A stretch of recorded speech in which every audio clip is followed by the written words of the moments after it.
You've done a lot of really great stuff, podcast shows. One of them is Bad People Podcast. You co-host it. It has over 100 episodes, each covering a crime. What's maybe the most disturbing crime you've covered?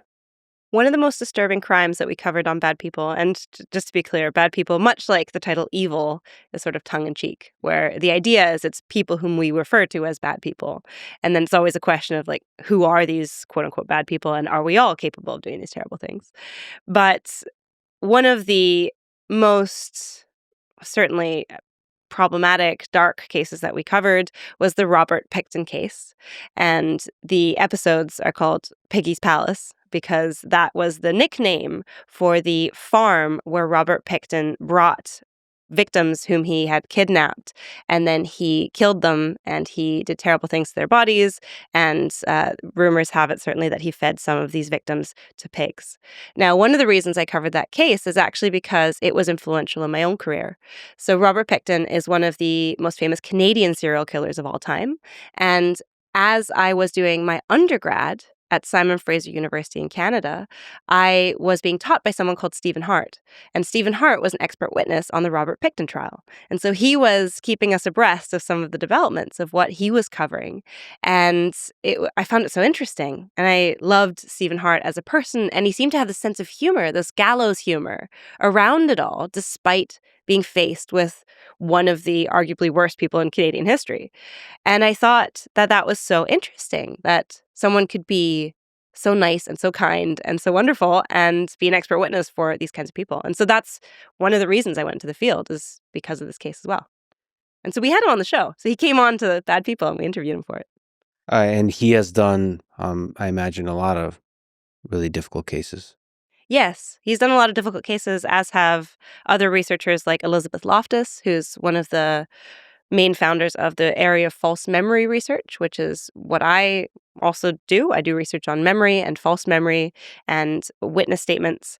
And Elizabeth Loftus has also been recently extra for the Ghislaine Maxwell case. She was in the press. And so she has worked with lawyers to educate the court on memory in lots of really, really controversial cases. But the way she would explain it is that it's still her role to just train people and teach people on how memory works. She's not there to decide whether people are guilty or innocent, but she is there to help people distinguish between fact and fiction when it comes to how our memories work or don't. So what kind of person feeds their victims to pigs? What's interesting about that psychology? The psychology about Robert Pickton, I mean, he was a tricky person because I think he was profoundly lonely. And this is something we see with a lot of serial killers, is that they have this loneliness, which I think also not only contributes to them committing the crimes in the first place, but also allows them to get away with things because they don't have as much of a social network, or any social network, that is helping them to do what's called reality monitoring, to understand what's true and what's not. And so when you see people get radicalized in their own thoughts, whether that's in the sense of things like schizophrenia, where you've got psychosis, you've got delusions, maybe command hallucinations, that's when you think you're hearing voices and someone is telling you that you have to do something, usually something harmful to other people. And if you don't follow those, you will hear those voices forever. They're profoundly distressing, and they are one of the aspects of schizophrenia that, if you have it, does make you more prone to violence. And so for these kinds of cases, if you don't have someone intervening, whether that's a family member or a therapist, saying, how can you tell whether this thought is real? Maybe that thought, maybe you're not hearing that voice, right? Maybe that aspect of what you're thinking isn't true, and bringing you back and closer to reality. You can just wander off to whatever alternate universe that you might live in your head.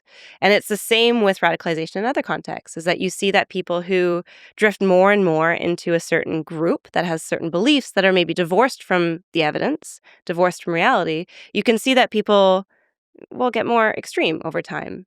And unless you have a tether that brings you back, that allows you to do reality monitoring, it's going to be very difficult to find your way out of that. So with serial killers, we find this reality monitoring problem, and I think part of that's related to the lack of social networks that people have. That's fascinating. So that's one important component of serial killers. What else can we say about the psychology, what motivates them? So if you look at some of the famous serial killers, Ted Bundy, John Wayne Gacy, Jeffrey Dahmer, is there other things we can say about their psychology that motivates them. So interesting. The tether to reality. I mean, loneliness is a part of the human condition. It is, in fact, one of its side effects is you can get untethered. And then with some of these brains, I guess the untethered goes to some dark place. The untethered goes to a dark place, and it then is often combined with some of these other dark tetrad traits.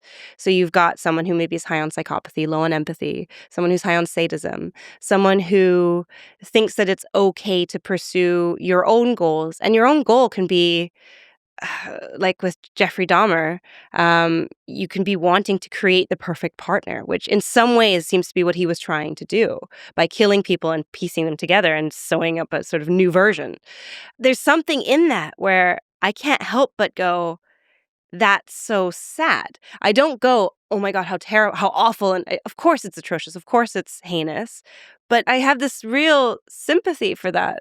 And I think that's important for us to have, though, and not to say, I can't relate to this person at all, but to say that is an extreme manifestation of something I have felt.